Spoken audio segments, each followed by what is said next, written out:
कि महाभागवत जिनके घर में प्रकट हो तो वहां धन वैभव सुख संपत्ति बढ़नी चाहिए, यहां तो जन्म से ही जैसे वहां माता पधारी। ये क्या है?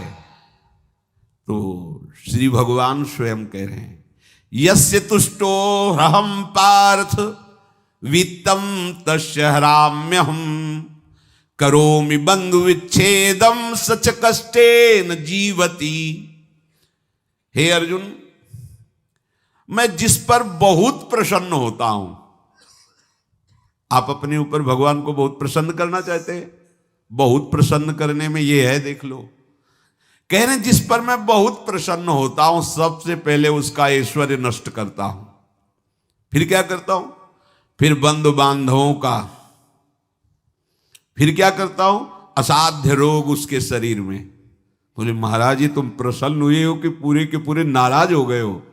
बोले यही मेरी प्रसन्नता है। क्या? माया का नाश। अब एकमात्र भरोसा केवल भगवान का, दूसरा कोई नहीं। ये सबको पसंद नहीं आएगा। सब तो उस भगवान की भक्ति चाहते हैं कि अगरबत्ती धूप बत्ती तन मन धन सब तेरा, स्वामी क्या लागे मेरा। पर अंदर से कह रहे सब तन मन धन सब मेरा, क्या लागे तेरा। ऐसे तो चलेगी भक्ति। लेकिन कई बार सत्संग में पीछे धाम में कहा था कि भगवान को रिझाकर लोक मांगोगे तो चैन से रह लोगे, और अगर उनसे प्यार करने की बात मन में ठानी कि बस मुझे केवल आपकी आंखों में आंखों को मिला करके जीवन व्यतीत करना है, मुझे और कुछ नहीं चाहिए, तो फिर लाडले आपको दुशरिहा का कोई आश्रय रहने नहीं देंगे। ध्यान रखना, जितने दुशरिहा होंगे तो ये बर्दाश्त हो तो कदम आगे बढ़ावे। बहुत प्रसन्न हो जाओ ठाकुर हम पे, तो कह रहे यस्य तुष्टो हम पार्थ वित्तम तस्य हराम्य हम करोमि बंधु विच्छेदम सच कष्टेन जीवती।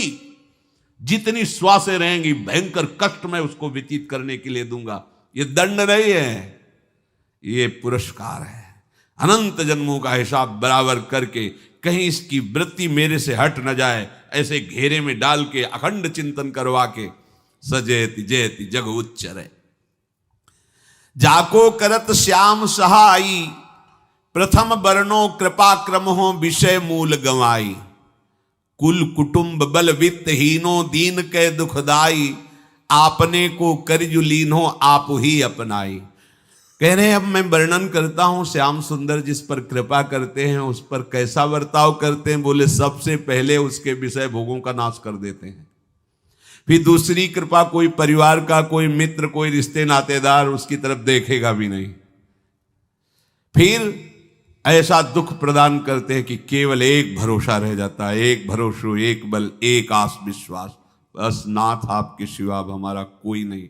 बस वहीं से जो चमत्कार प्रकट होता है, त्रिभुवन में कोई उसकी समानता नहीं कर सकता जिस पर ठाकुर की कृपा है।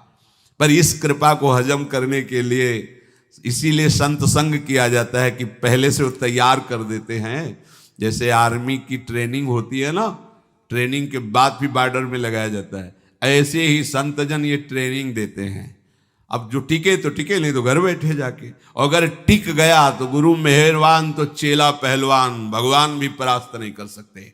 उसमें ऐसी सामर्थ्य आ जाती है कि हर प्रभु के द्वारा दिए गए विधान को हंस करके स्वीकार कर लेता है। और ऐसा नहीं कि उसको कष्ट होता है। ये लोक भाषा में भगवान कह रहे हैं सच कष्टेन जीविता। नहीं तो जिस चिदानंद में वो सुख भोगता है वो ब्रह्मा को भी नहीं प्राप्त है जो भक्त को प्राप्त होता है। भक्त का वैभव दिव्य होता है, चिदानंद में होता है। ये तो पापियों के पास भी वैभव है, रुपया पैसा कुटुंब परिवार। भगवान के दास के पास जो वैभव होता है वो अचिंत्य है, तुम चिंतन भी नहीं कर सकते, ऐसा वैभव होता है। धाय माने सेविका का रूप तत्काल लिया, जिससे पोछा झाड़ू लगाने वाले, और कुछ दोने पत्तल डाले, उनके नीचे चंद्रहास जी को डाला, ऊपर से करके इसे माथे पे रख के निकले। सैनिकों ने पूछा इसमें क्या है, तो उनका राजघराने के दोने पत्ते जूठे दिखा। ऐसे नीचे किया तो देखा सब ऊपर जूठन पड़ा। हाँ चल निकल, जल्दी भाग यहां से निकल। बस वो भागी, बचा ले गई। वो कुंतलपुर पहुंची और वहां के जो मंत्री दृष्ट बुद्धि थे उनसे प्रार्थना की कि मैं सेवा कला में बड़ी प्रवीण हूं और ये मेरा पुत्र है, अगर आपकी कृपा हो जाए तो कुछ समय के लिए हम आपकी सेवा में, महल सेवा में रहेंगी और हमारे पुत्र का पालन पोषण हो जाएगा। उनकी परीक्षा ली गई तो राजघराने की सेविका थी, परम प्रवीण थी, पर उन्होंने ये परिचय नहीं बताया। विधि विधान से राज्य की सेवा में प्रवीण दासी पाकर उसको अच्छा लगा, ठीक है आप रह सकती है। अभी चंद्रहास जी 3 वर्ष के ही थे कि धायमा पधार गई और ये हर समय कृष्ण कृष्ण कृष्ण कृष्ण कृष्ण नाम इनके चलता रहता था। अब जो उनका दुलार करने वाली थी धायमा, वो भी पधार गई तो कौन उनकी तरफ देखे। पर बहुत ही गौर वर्ण, बड़े ही सुंदर।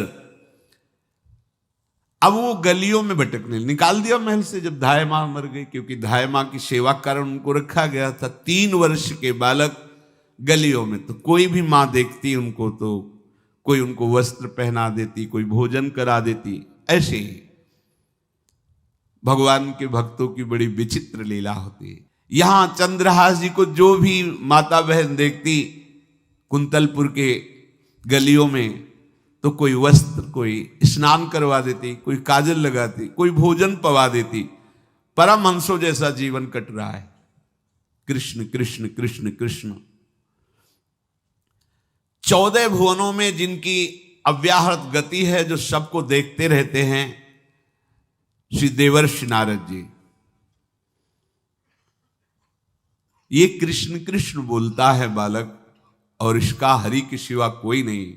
तो एक दिन एकांत में बैठे हुए थे बालक चंद्रहास जी, नारद जी पधारे हैं, भाई जी से मिले हैं। स्वप्न में कितने महापुरुष मिलते हैं जो भजन ठीक से करते हैं, ये बड़े बड़े महापुरुष आकर के उपदेश करते हैं। ये त्रिकाल सत्य हैं, कोई ऐसा नहीं है कि ये कहानी हैं, अभी हैं। जहां आप भगवत चिंतन करेंगे तो आपको परिचय बड़े बड़े महापुरुषों का मिलने लगेगा। नारद जी आए तो देखा आंख बंद की हुई चंद्रहास जी कृष्ण कृष्ण कृष्ण कृष्ण कृष्ण ऐसा उच्चारण कर रहे। त्रिकालज्ञ सर्वज्ञ नारद जी ने देखा कि ओहो, इतना छोटा बालक और कृष्ण कृष्ण बोल रहा है। नारद जी ने स्पर्श किया दुलार करते हुए, सुनो आंख खोलो। आंख खोल के देखा श्री देवर्षि नारद जी। नारद जी ने कहा देखो हम तुमको एक अमोघ वस्तु देते हैं, और एक छोटी सी शालिग्राम की इतनी बड़ी शिवग्रह शालिग्राम का जो वो दिया। बोले धो के पी लेना और दिखा के पा लेना, यही तुम्हारी सेवा पद्धति है। अर्थात स्नान करा दिया और जो तुम्हें मिले इनको अर्पित। तो उन्होंने विचार किया कि धोने के लिए, स्नान कराने के लिए पात्र चाहिए, भोग लगाने के लिए पात्र चाहिए। तो जैसे कोई पान की बीड़ी नहीं, तो ऐसे कपोल में शालिग्राम को रखे रहते, कोई पात्र ही नहीं, कोई सिंहासन ही नहीं, यही धुल गए। चरणामृत अंदर जा रहा, जब पाएंगे तो यही पा लेंगे, साइड में ऐसे करके फिर निकाल के धो। यहां कपोल में रखते छोटे से शालिग्राम चंद्रहास जी, और उपदेश किया भगवान के मंत्र का। जब कोई भगवत प्राप्ति के लिए चलता है तो भगवान ही गुरु रूप से प्राप्त होते हैं, वहां तक तुम्हें पहुंचा देते हैं या उन महापुरुष को आपसे मिला देते हैं। जब कोई भगवत प्राप्ति के लिए जहां चलता है तो ये भगवान अपनी तरफ से कृपा करते हैं। ये दृष्ट बुद्धि के जो महल में धायमा ने इनका आश्रय स्वीकार करवाया था, उसके एक पुत्र थे मदन जी, वो बड़े भागवत थे। और एक पुत्री थी जिसका नाम था विषया, वो बड़ी सुंदर थी, अभी छोटी अवस्था की थी। मदन जी का स्वभाव था भक्तों को भोजन पवाना। जो भगवत भाव के जन होते हैं उनके हृदय में ऐसा उत्साह होता रहता है कि जो वैष्णव हैं, संत जन हैं, इनको भोजन पवाने का मतलब श्री भगवान को भोजन पवाना। भक्तमाल में भी वर्णन है कि जैसे गर्भवती मां को आप कुछ भी पवाओ तो बालक की पुष्टता अपने आप होती है। ऐसे संतों के हृदय में भगवान विराजमान प्रगट रूप से हैं। जब हम संतों को भगवत भाव से भोग पवाते हैं तो साक्षात भगवान ही पाते हैं। वो मदन थे भगवत भाव के, तो उन्होंने बुलाया बड़े बड़े भक्तों को और ब्राह्मणों को। जब ब्राह्मण और भक्त पा रहे थे तो खेलते खेलते चंद्रहास जी भी वहीं चले गए और उन्होंने भी वहां प्रसाद पाया। अब बड़े बड़े ब्राह्मणों में एक ज्योतिषाचार्य थे।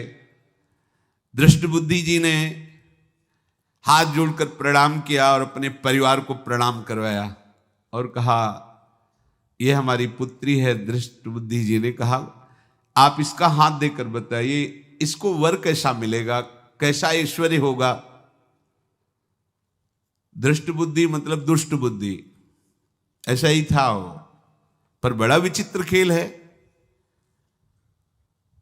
इसकी बुद्धि एकदम विपरीत और पुत्र महाभागवत। भगवान का खेल है, वो भक्ति विरुद्ध और पुत्र भागवत। उन्होंने कहा वर, ऐसे दृष्टि डाली चंद्रहास जी वहीं पार, वो है इसका वर। वो इसे धाय का एक दासी का लड़का हमारी पुत्री का वर बने। बोले शायद आपने ध्यानपूर्वक रेखा नहीं देखी, वो हम देख लिए हैं, यही है तुम्हारी पुत्री का वर। दृष्टबुद्धि ने विचार किया कि एक भिखमंगा हमारी राजकुमारी पुत्री का दूल्हा बनेगा।